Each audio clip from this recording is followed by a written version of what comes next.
2023년 11월 1일 수요일 저녁 예배에 하나님께서 우리에게 주시는 말씀은 갈라디아서 1장 1절부터 10절까지의 말씀입니다. 함께 봉독하겠습니다. 사람들에게서 난 것도 아니요 사람으로 말미암은 것도 아니요 오직 예수 그리스도와 그를 죽은 자 가운데서 살리신 하나님 아버지로 말미암아 사도된 바울은 함께 있는 모든 형제와 더불어 갈라디아 여러 교회들에게 우리 하나님 아버지와 주 예수 그리스도로부터 은혜와 평강이 있기를 원하노라.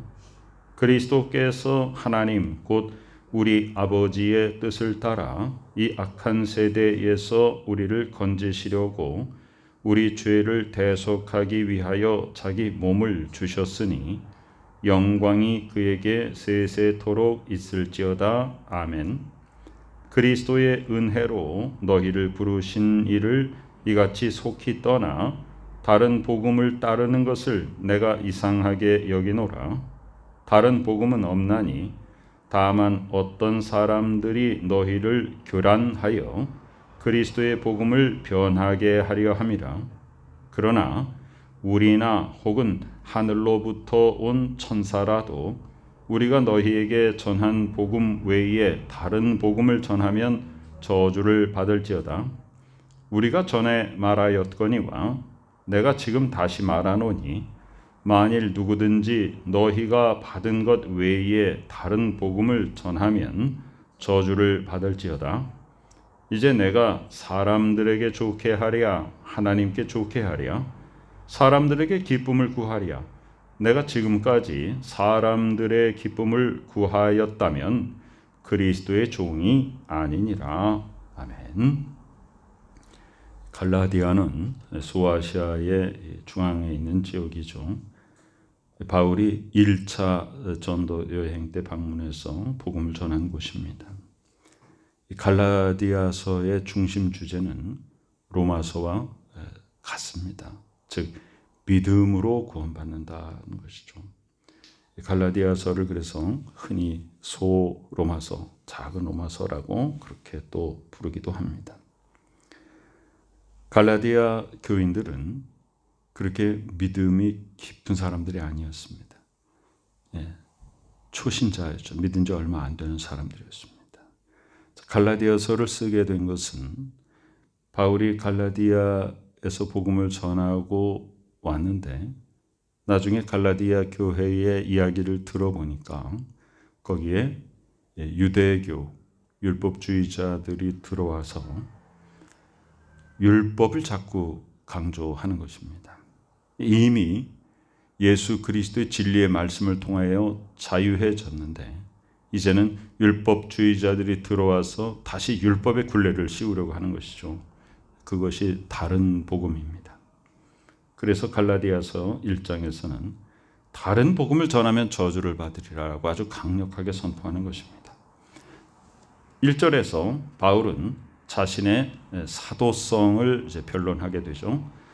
내가 사도된 것은 사람들에게서 난 것이 아니다. 내가 사도가 된 것은 사람으로 말미암은 것도 아니다. 오직 예수 그리스도와 그를 죽은 자 가운데서 살리신 하나님 아버지로 말미암아 나는 사도가 되었다. 이 사도권에 대한 이야기는 항상 바울에게는 핸디캡이었죠.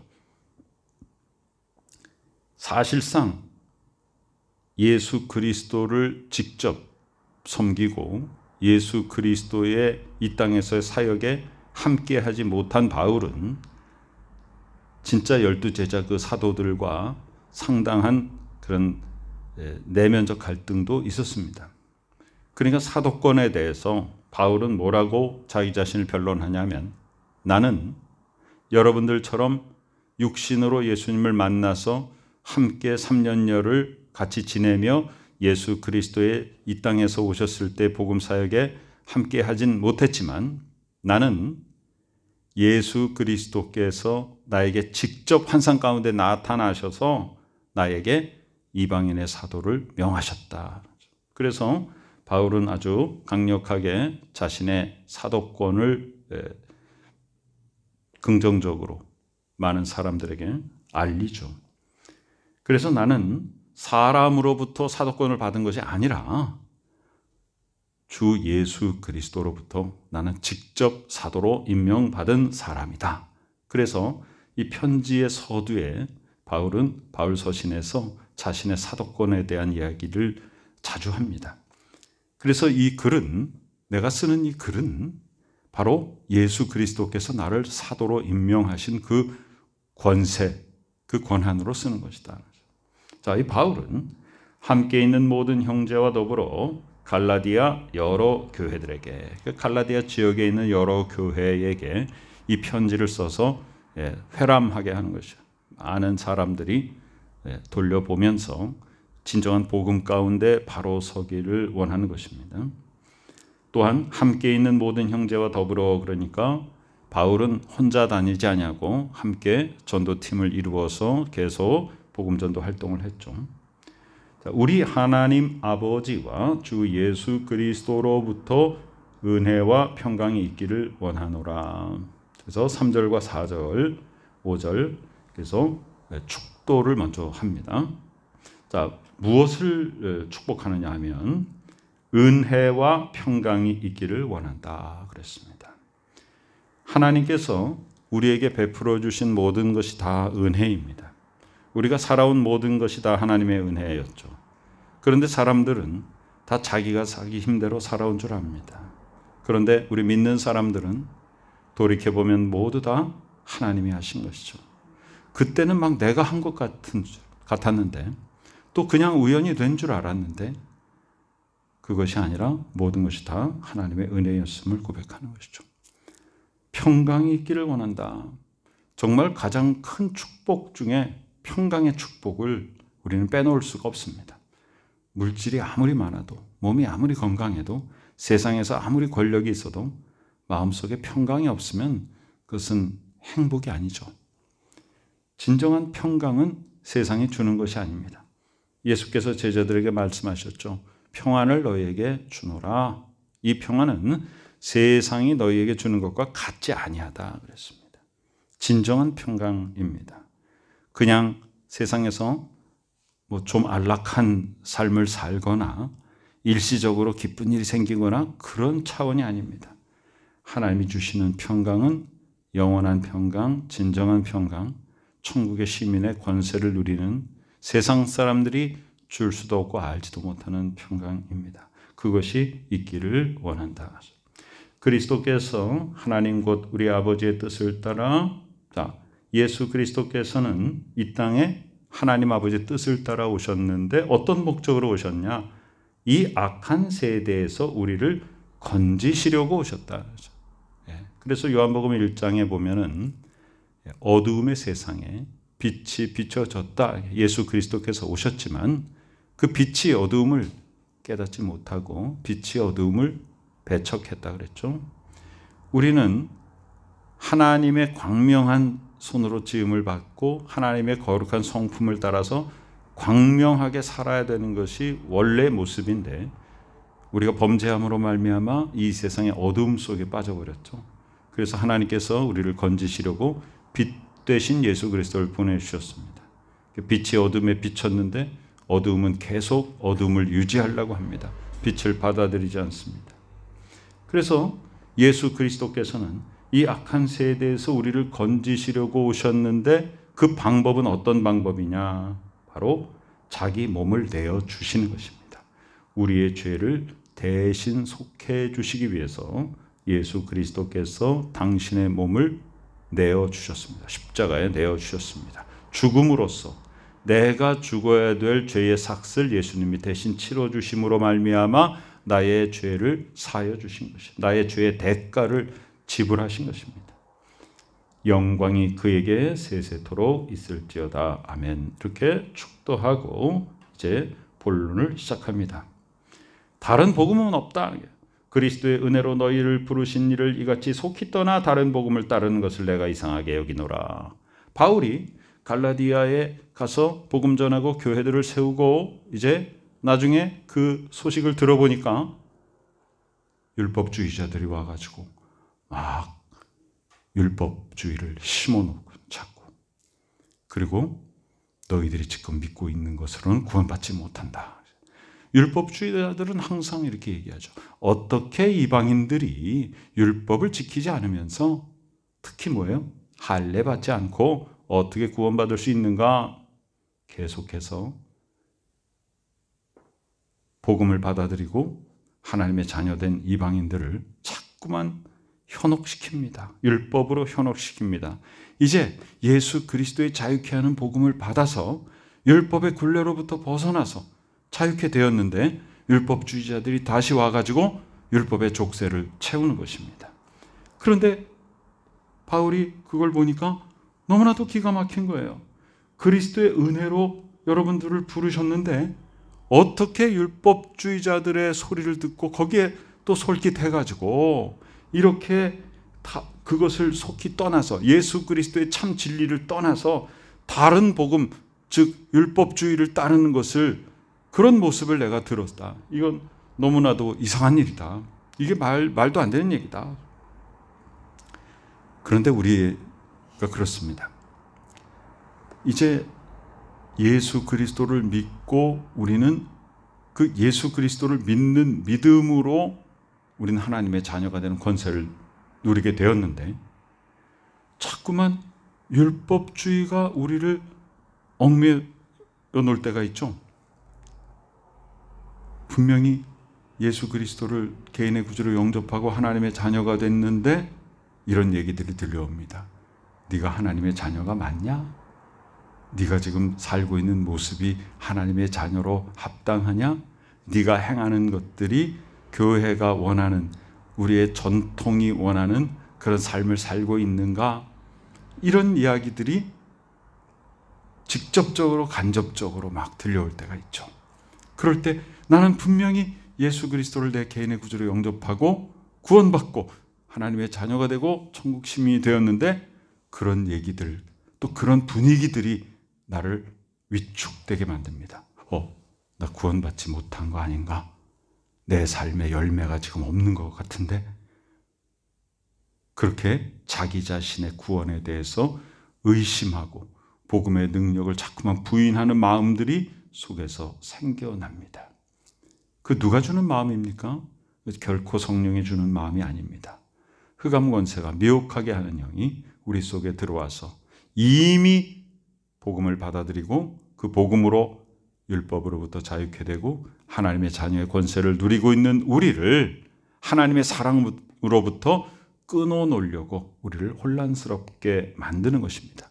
지금 갈라디아 교회의 성도들이 그런 지경에 놓여 있습니다. 바울이 그 소식을 듣고 지금 마음이 굉장히 속상하죠. 그래서 이 편지를 쓰는 것입니다. 다른 복음은 없다. 복음은 오직 하나다. 복음은 오직 예수 그리스도의 십자가와 부활이다. 다른 복음은 없다. 다만 어떤 사람들이 너희를 교란하여 그리스도의 복음을 변하게 하려 함이라. 율법주의자들이 막 따라와가지고 어찌 할례 받지 않고 율법 지키지 않고 그냥 예수 그리스도만 믿어가지고 구원받을 수 있느냐. 그러니까 이미 예수 그리스도를 믿고 구원받은 갈라디아 교인들이 자꾸만 마음속에 의심이 생기는 거예요. 내가 정말 구원받았는가? 거듭난 것은 완성이 아니라 그랬죠. 어린아이가 태어난 것은 새 생명이 주어진 것이죠. 우리가 예수 그리스도를 처음 믿고 하나님의 자녀가 된 것은 이제 자녀의 삶을 시작하는 것입니다. 그런데 어떤 사람이 와서 너 하나님의 자녀 맞냐? 너 거듭났냐? 네 삶이 지금 완전하냐? 너 구원받은 사람의 삶이라고 할 수 있냐? 라고 묻는다면 나는 지금 연약한 자입니다. 나는 이제 비로소 새롭게 태어난 자입니다. 라고 이렇게 우리는 말해야 됩니다. 나는 분명히 새롭게 태어났습니다. 근데 아직 성장하지 못했어. 지금 자라나는 과정 속에 있습니다. 어린아이가 이 땅에 태어났으면 태어난 거죠. 어린아이가 말을 못하고 걷질 못하고 경제활동 못하고 그런다고 해서 태어나지 않은 게 아니잖아요. 우리가 예수 그리스도를 개인의 구주로 영접하고 하나님의 자녀가 되었어요. 그럼 하나님의 자녀가 되었다는 건 뭡니까? 영적인 새 생명을 얻었다는 거예요. 이제 그 다음부터 뭘 해야 돼요? 자라나야 됩니다. 그러니까 우리는 아직 덜 자랐고 자라나는 과정 속에 있단 말이에요. 그런데 네 삶이 영적으로 지금 완성됐니? 너 구원받은 자라고 할 수 있니? 이것은 결코 성령께서 우리에게 하신 말씀이 아니에요. 그래서 여기 봐요. 다만 어떤 사람들이 너희를 교란하여, 목적이 뭐예요? 그리스도의 복음을 변하게 하려 함이라. 우리가 구원의 조건이 뭡니까? 내가 노력을 해서, 내가 선한 일에 공덕을 쌓아서 내가 구제를 많이 해가지고, 그것이 구원의 조건이 아니잖아요. 구원은 뭐예요? 예수 그리스도께서 이미 이루어 놓으신 것을 내가 믿는 것입니다. 자, 그러면서 바울이 강력하게 얘기합니다. 이렇게 강력한 메시지를, 강력한 말투를 쓴다는 것은 뭐예요? 바울이 지금 갈라디아 교회의 이 모습을 전해 듣고 너무 마음이 급한 거예요. 이거 빨리빨리 편지 써가지고 이 갈라디아 교인들을 바로 잡아야겠다는 거예요. 8절에 보니까 그러나 우리나 바울과 복음전도팀 혹은 하늘로부터 온 천사라도 우리가 너희에게 전한 복음, 1차 전도 여행 때 갈라디아에 가서 복음 전하고 교회를 세우고 했던 그 복음이 무슨 복음이에요? 오직 예수 그리스도를 믿으면 구원받는다. 예? 그게 바로 이신칭의죠. 믿음을 통하여 의롭다 칭함을 받는다는 거예요. 그러니까 우리는 뭡니까? 의인이 아니라 용서받은 죄인이에요. 용서받은 죄인인데 하나님께서 용서받은 죄인을 의인이라 칭해 주시는 거죠. 그러니까 우리의 삶이 바뀌는 것입니다. 하나님께서 나 같은 죄인을 용서해 주시고 나를 의인이라 칭해 주시니 나의 삶이 어떻게 바뀌어요?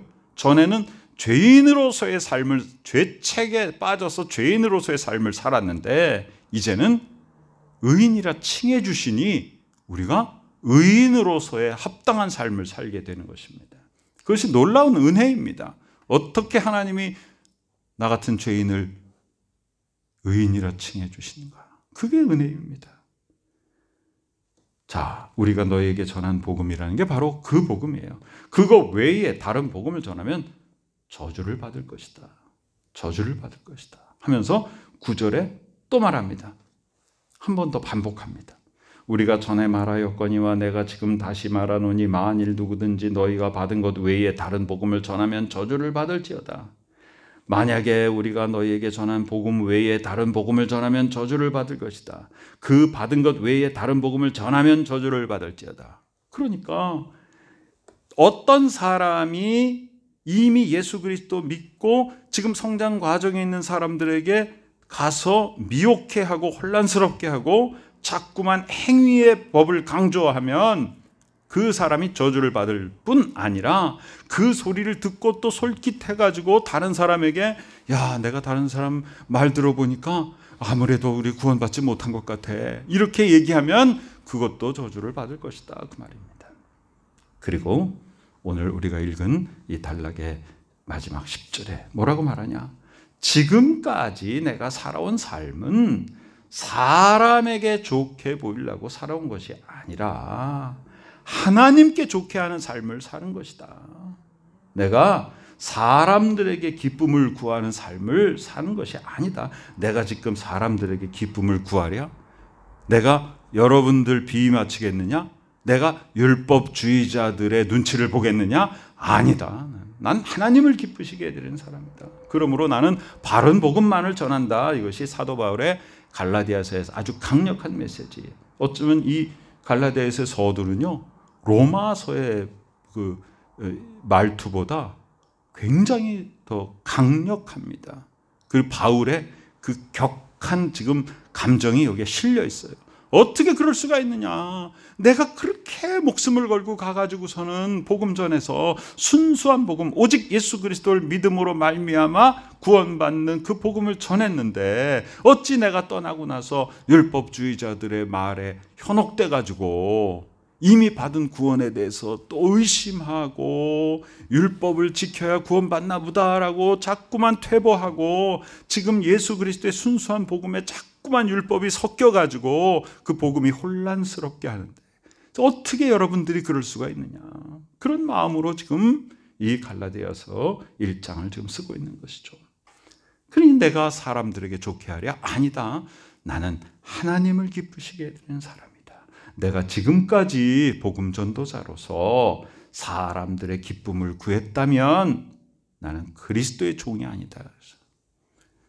바울은 오직 복음에 목숨을 건 사람이었죠. 이 복음은 때때로 사람들의 문화와 사람들이 지금 살아가는 모습과 부딪힘이 생깁니다. 진리는 항상 비진리 가운데 들어가게 되면 배척을 받고 부딪힘이 생기죠. 그럴 때 그 진리를 전하는 진리 전파자가 이 진리가 이 세상과 부딪힘이 있으니까 내가 그걸 조금 수정하고 내가 우회해가지고 이 세상 사람들의 마음을 좀 사자. 이렇게 하면 그건 진리가 아닌 것이죠. 진리는 순수한 진리일 때 진리인 것이지 거기에 뭔가 섞여 들어가면 교란하고 변하게 하고 그러면 그것은 진리가 아닌 것입니다. 복음은 바로 진리 그 자체이며 진리는 바로 우리를 율법의 굴레로부터 해방시킨 해방의 복음, 자유의 복음인 것입니다. 하나님의 은혜가 우리 가운데 넘쳐나서 우리가 한 번 믿고 예수 그리스도를 믿고 우리가 하나님의 자녀된 이 확실한 믿음 절대로 흔들리지 아니하고 우리는 항상 복음을 통하여서 새롭게 되었고 복음을 통하여 성장하며 복음을 통하여 하나님께 가까이 나아가는 하나님의 자녀임을 잊지 마시고 항상 은혜와 능력 가운데 담대하게 믿음의 터 위에 든든히 바로 서서 하나님의 뜻을 깨닫고 그 뜻대로 행하여서 하나님이 기뻐하시는 복된 삶의 열매로 하나님을 더욱더 높여드리며 이 땅의 많은 사람들에게 그리스도의 덕과 유익을 끼치며 세상을 변화시키는 능력을 행하며 하나님의 나라를 확장시켜 나가는 복된 하나님의 자녀, 하나님의 귀한 일꾼으로 쓰임받는 우리 모두가 되시기를 간절히 축원합니다. 아멘. 하나님의 은혜 감사드립니다. 11월 1일에 하나님 새벽에도 월수당 예배로 하나님께 올려드렸고 또한 저녁에도 이렇게 수요 예배로 하나님께서 불러주심을 감사드립니다. 믿음의 터 위에 든든히 바로 서게 하여 주시옵고 어떤 미혹에도 흔들리지 않도록 현혹되지 않도록 하나님 아버지 확실한 믿음으로 믿음의 믿음을 더해 주시고 모든 것이 다 하나님의 은혜임을 깨닫고 하나님 앞에 우리의 모든 삶을 올려드리며 좌우로 흔들리지 않고 뒤로 퇴보하지 아니하고 독수리처럼 날개치며 앞을 향하여 전진하며 위를 향하여 날아오르는 성장하는 신앙의 삶을 살아갈 수 있도록 하나님께서 우리에게 은혜와 은총을 베풀어 주시옵소서. 지금은 우리 구주 예수 그리스도 귀하신 은혜와 하나님 아버지 크신 사랑하심과 성령님의 놀라운 역사하심이 하나님만 믿고 이 세상 풍조를 따르지 아니하고 복음에 변질되지 아니하고 순수한 복음 가운데 오직 하나님께로 가까이 나아가는 복된 믿음의 식구들의 머리 위에 지금부터 영원까지 함께 계시옵기를 간절히 축원하옵나이다. 아멘.